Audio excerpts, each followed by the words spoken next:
I've come to talk to you about addiction, the power of addiction, but also addiction to power. Now, as a medical doctor, I work in Vancouver, Canada, and I've worked with some very, very addicted people. People who use heroin, they inject cocaine, they drink alcohol, crystal meth, and every drug known to man. And these people suffer. If the success of a doctor is to be measured by how long his patients live, then I'm a failure, because my patients die very young, relatively speaking. They die of HIV, they die of hepatitis C, they die of infections of their heart valves, they die of infections of their brains, of their spine, of their hearts, of their bloodstream. They die of suicide, of overdose, of violence, of accidental deaths. And if you look at them, you call to mind the words of the great Egyptian novelist Naguib Mahfouz, who wrote, "Nothing records the effects of a sad life as graphically as the human body," because these people lose everything. They lose their health, they lose their beauty, they lose their teeth, they lose their wealth, they lose human relationship, and in the end, they often lose their lives. And yet nothing shakes them from their addiction. Nothing can force them to give up their addiction. The addictions are powerful, and the question is why? And as one of my patients said to me, "I'm not afraid of dying," he said, "I'm more afraid of living." And the question we have to ask is, why are people afraid of life?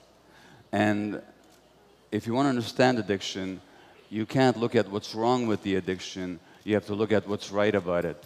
In other words, what is the person getting from the addiction? What are they getting that otherwise they don't have?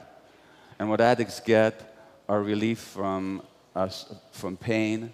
What they get is a sense of peace, a sense of control, a sense of calmness, very, very temporarily. And the question is, why are these qualities missing from their lives? What happened to them? Now, if you look at the drugs like heroin, like morphine, like codeine, if you look at cocaine, if you look at alcohol, these are all painkillers. One way or another, they all soothe pain. And that's what the real question in addiction is, not why the addiction, but why the pain. Now, I just finished reading the biography of Keith Richards, the guitarist for the Rolling Stones. And as you probably know, everybody's still surprised that Richards is still alive today, because he was a heavy-duty heroin addict for a long time.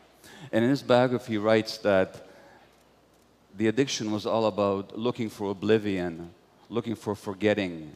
He said, the contortions that we go through just not to be ourselves for a few hours.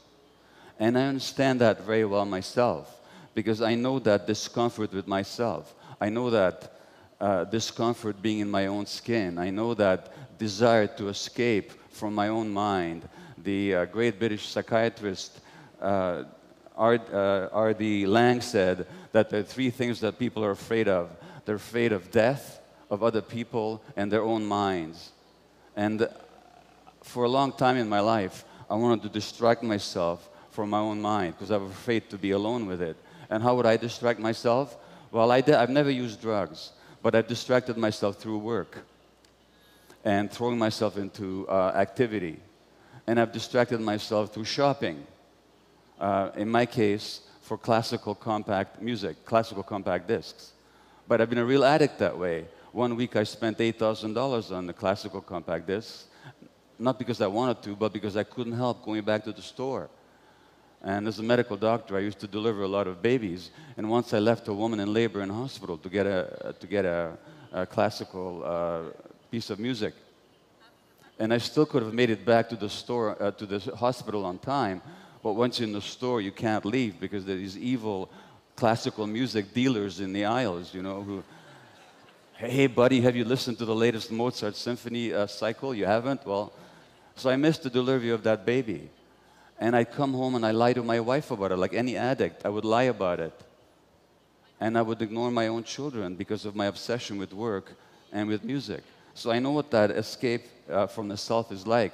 And my definition of addiction is any behavior that gives you temporary relief, temporary pleasure, but in the long term causes harm, has some negative consequences, and you can't give it up despite those negative consequences.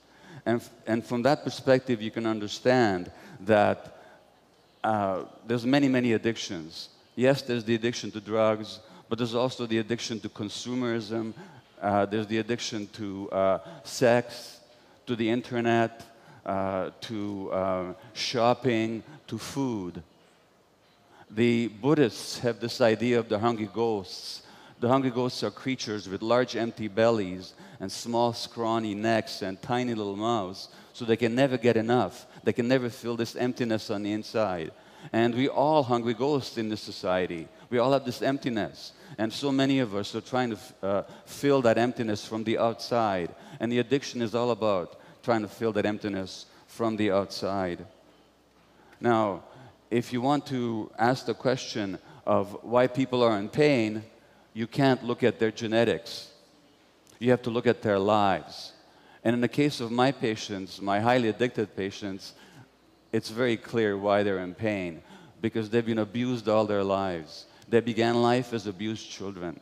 All the women I worked with over a 12-year period, hundreds of them, they had all been sexually abused as children. And the men had been traumatized as well. The men had been sexually abused, neglected, physically abused, abandoned, and emotionally hurt over and over again. And that's why the pain. And there's something else here too. The human brain itself, as you heard already, develops an interaction with the environment. It's not just genetically programmed. So the kind of environment that a child has will actually shape the development of the brain. Now, I can tell you about two experiments with mice. You take a little mouse and you put food in his mouth, and he'll eat it and enjoy it and swallow it. But if you put the food down a few inches away from his nose, he will not move to eat it. He will actually starve to death rather than eat. Why? Because genetically, they knocked out the receptors for a chemical in the brain called dopamine. Dopamine is the incentive motivation chemical. Dopamine flows whenever we're motivated, excited, vital, vibrant, curious about something, when we're seeking food or a sexual partner. Without the dopamine, we have no motivation. Now, what do you think the addict gets? When the addict shoots cocaine, the addict shoots crystal meth, or almost any drug, they get a hit of dopamine in their brain. And the question is, what happened to their brains in the first place? Because it's a myth that drugs are addictive. Drugs are not by themselves addictive, because most people who try most drugs never become addicted. So the question is, why are some people vulnerable to be addicted? Just like food is not addictive, but to some people it is. Shopping is not addictive, but to some people it is. Television is not addictive, but to some people it is. So the question is, why the susceptibility? There's another little experiment with mice where infant mice, if they're separated from the mothers, will not cry for their mothers. Now, what would that mean in the wild? It means that they would die, because only the mother protects the child's life and nurtures the child. And why? Because genetically, they knocked out the receptors, the chemical binding sites in the brain for endorphins. And endorphins are our indigenous morphine-like substances. Endorphins are our own natural painkillers. And what morphine, or what endorphins also do, they make possible the experience of love. They make possible the experience of attachment to the parent and the parent's attachment to the child. So these little mice without endorphin receptors in their brains will actually not call for their mothers. In other words, the addiction to these drugs, and of course the heroin and the morphine, what they do is they act on the endorphin system. That's why they work. And so the question is, what happens to people that they need these chemicals from the outside? Well, what happens to them is when they're abused as children, those circuits don't develop. When you don't have love and connection in your life, when you're very, very young, then those important brain circuits just don't develop properly. And under conditions of abuse, things just don't develop properly, and their brains then are susceptible when they do the drugs. Now they feel normal, now they feel pain relief, now they feel love. And there's one patient said to me that when I first did heroin, she said, it felt like a warm, soft hug, just like a mother hugging a baby. Now, I've had that same emptiness, not to the same degree as my patients. What happened to me? What happened to me is that I was born in Budapest, Hungary in 1944 to Jewish parents, just before the Germans occupied Hungary. And you know what happened to the Jewish people in Eastern Europe. And I was 2 months old when the German army moved into Budapest, the Wehrmacht, and the day after they did, my mother phoned the pediatrician and she said, "Would you please come and see Gabor, because he's crying all the time." And the pediatrician said, "Of course I will come to see him, but I should tell you, all my Jewish babies are crying." Now why?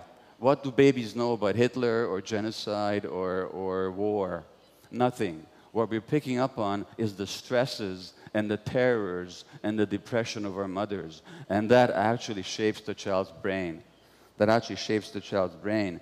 And of course, what happens then is I get the message that the world doesn't want me. Because if my mother's not happy around me, she must not want me. Why do I become a workaholic later? Because if they don't want me, at least they're going to need me. Now I'll be an important doctor, and they're going to need me. And that way I can make up for the feeling of not being wanted in the first place. And what does that mean? It means that I'm working all the time, and when I'm not working, I'm consumed by buying music. What message do my kids get? My kids get the same message, that they're not wanted. And this is how we pass it on. We pass on the trauma, and we pass on the suffering unconsciously from one generation to the next. So obviously, there are many, many ways to fill this emptiness. And for each person, there's a different way of feeling the emptiness. But the emptiness always goes back to what we didn't get when we were very small. What we didn't get when we were very small. And then we look at the drug addict, and we say to the drug addict, how can you possibly do this to yourself? How can you possibly inject this terrible substance into your body that may kill you? But look at what we're doing to the earth. We're injecting all kinds of things into the atmosphere and the oceans and the environment that is killing us, that's killing the earth. Now, which addiction is greater? The addiction to oil or to consumerism? Which causes the greater harm? And yet we judge the drug addict because we actually see that they're just like us, and we don't like that. So we say, you're different from us. You're worse than we are.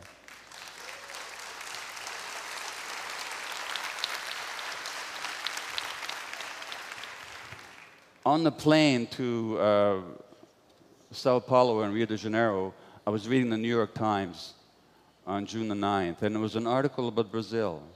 And the article was about a man called Nigio Gomes, a leader of the Guarani people in the Amazon, who was killed last November. And you probably heard about him. And he was killed because he was protecting his people from the big farmers and companies that are taking over the rainforest and destroying the rainforest, and they're destroying the habitat of the native Indian people here in Brazil. And I can tell you that coming from Canada, the same thing has happened over there. And many of my patients were actually First Nations Indian people, native Indian people in Canada. And they are heavily addicted. They make up a small percentage of the population, but they make up a large percentage of the people in jail, the people who are addicted, the people who are mentally ill, the people who commit suicide. Why? Because the lands were taken away from them, and because they were killed and abused for generations, generations, and generations. But the question I ask is, if we can understand the suffering of these native people and how that suffering makes them seek relief from pain in their addictions, what about the people who are perpetrating it? What are they addicted to? Well, they're addicted to power. They're addicted to wealth. They're addicted to acquisition. They want to make themselves bigger. And when I was trying to understand the addiction to power, I looked at some of the most powerful people in history. I looked at Alexander the Great. I looked at Napoleon. I looked at Hitler. I looked at Genghis Khan. I looked at Stalin. It's very interesting when you look at these people. First of all, why did they need power so much? Interestingly enough, physically, they were all very small people, my size, or smaller, actually smaller. They came from outsiders. They were not part of the major population. Stalin was a Georgian, not a Russian. Napoleon was a Corsican, not a Frenchman. Alexander was a Macedonian, not a Greek. And Hitler was an Austrian, not a German. So a real sense of insecurity and inferiority. And they needed power to feel okay in themselves, to make themselves bigger. And in order to get that power, they're quite willing to fight wars and to kill a lot of people, just to maintain that power. I'm not saying that only small people can be power hungry, but it's interesting to look at these examples, because power, the addiction to power, is always about the emptiness that you try and fill from the outside. And Napoleon, even in exile, on the island of St. Helena, after he lost power, he said, "I love power. I love power." He couldn't think of himself without power. He had no sense of himself without being powerful externally. And that's very interesting when you compare it to people like the Buddha or Jesus. Because if you look at the story about Jesus and Buddha, both of them were tempted by the devil. And one of the things that the devil offers them is power, earthly power. And they both say no. Now, why do they say no? They say no because they have the power inside of themselves. They don't need it from the outside. And they both say no because they don't want to control people, they want to teach people. They want to teach people by example and by soft words and by wisdom, not through force. So they refuse power. And it's very interesting what they say about that. Jesus says that the power and the reality is not outside of yourself, but inside. He says the kingdom of God is within. And the Buddha, before he dies and his monks are mourning and crying and they're all upset, he says, "Don't mourn me," he says, "and don't worship me. Find the lamp inside yourself. Be a lamp unto yourselves. Find the light within." And so as we look at this difficult world with the loss of the environment and the global warming and the depredations in the oceans, let's not look to the people in power to change things, because the people in power, I'm afraid to say, are very often some of the emptiest people in the world. And they're not going to change things for us. We have to find that light within ourselves. We have to find the light within communities and in our own wisdom, in our own creativity. We can't wait for the people in power to make things better for us, because they're never going to, not unless we make them. Now, they say that human nature is competitive, that human nature is aggressive, that human nature is selfish. It's just the opposite. Human nature is actually cooperative, human nature is actually generous, human nature is actually community-minded. What we see here at this conference, with people sharing information, people receiving information, people committed to the better world, that's actually human nature. And what I'm saying to you is, if we find that light within, if we find our own nature, then we'll be kinder to ourselves, and we'll also be kinder to nature. Thank you. Thank you. Thank you. Thank you.